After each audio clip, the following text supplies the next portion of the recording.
I know how weird this sounds. How could Sonic Adventure 3 be weird? Fans have been asking for it for over a decade. How could you judge a game that hasn't even been announced yet? Well, I feel that way because... sorry, Mr. Broke Light Man, but where do you get off saying that Sonic Adventure 3 would be weird? You make third-rate videos and fourth-rate decks. Who are you? You tell me! Actually, I've made a whole series of Sonic Forces videos when this channel first started off. Heck, one of the first video games I've ever actually played was Sonic Heroes, along with the Sonic Riders. Trust me, I'm a Sonic fan. Anyway, the Sonic Adventure series is known for having some of the most complex storylines in the Sonic franchise. The most recent games, not so much. Ever since the dark age of Sonic games, they've been avoiding complex interconnecting stories in favor for more simple stories that are mostly standalone. As a result, this led to a crazy continuity nightmare. Sometimes we're on Earth, sometimes we're on Mobius, sometimes we're on Sonic's world, sometimes I have a storybook, sometimes the last storybook didn't happen but this new one did. Sometimes they're the humans, sometimes only Dr. Eggman, sometimes they're Whis hanging around for seemingly no reason, sometimes they're animal people, sometimes the moon's been blown in half, sometimes classic Sonic comes from the past, sometimes classic Sonic comes from another dimension that also might be in the past. Sometimes Blaze comes from another dimension, or the future, or from whatever. Sometimes there are pirates. Sometimes there are pirates around hoverboards. Sometimes it's the future. Sometimes it's middle of nowhere. Who knows? I don't know. And I'm trying to keep track of this stuff. It's a mess. Even some of the classic elements have been completely ignored. Super Sonic and the Chaos Emerald were afterthoughts in Forces and Lost World. And I haven't even seen the Master Emerald since Sonic X! And most importantly, Get on with it! The point is that there are way too many elements to just ignore, but at the same time, there are too many to fit into a story effectively. My next point is that Sonic Team's writing department hasn't had the best track record as of lately.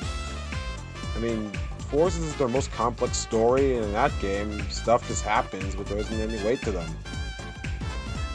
What are you talking about? Sonic was tortured for months!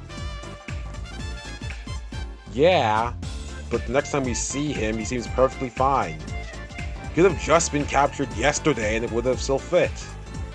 Heck, in the Japanese version, he was just captured for months.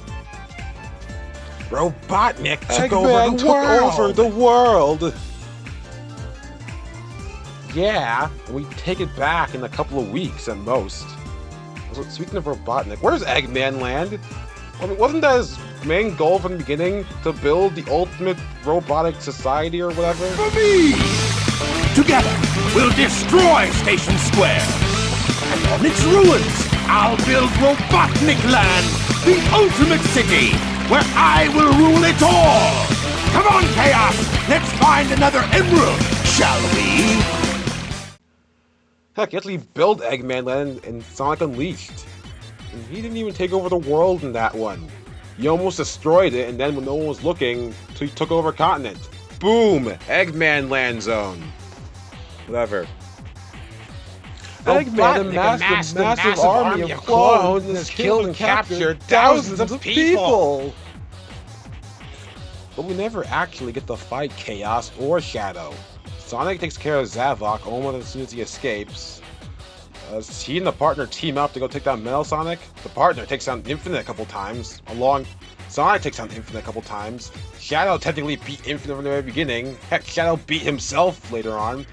And the only time when Eggman has them work together and attack as an army like in the beginning is when they're fighting the huge Resistance Army. And by the way, the Resistance Army is clearly winning this time. And all the talk about killing and imprisoning people is just that, talk. Almost every time we're saving people, it happens off-screen. Eagle Squad's down, Who's an Eagle Squad? Are the Babylon Rogues an Eagle Squad? I don't know there was an Eagle Squad until they died. I mean, I'm kind of sad that they're hurt, but at the same time, I can't really connect with them if I never see them in person and only find out about their existence when they're non-existent. As in, they're dead. Aren't you talking about Sonic Adventure 3? And that brings me to my last point. Look, guys, it's not 2006 anymore. Sonic stories have changed over the years. Instead of being mostly straightforward stories, with straightforward humor and stuff, they've become a lot more jokey and sarcastic. And, it's hard to take things seriously. Or at least as seriously as you can take a story involving talking multicolored animals that run really fast. Your point still stands.